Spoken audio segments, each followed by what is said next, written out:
Hello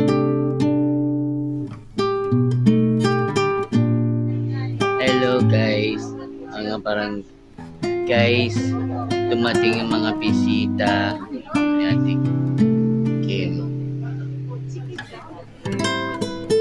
Dumating mga bisita. So, tingnan mo guys.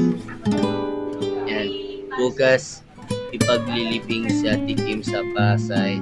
Katabi mga papa niya, si Budoy. Ito ang ulo niya. Bukas, aalis sila, papunta sa paglibing nila, guys.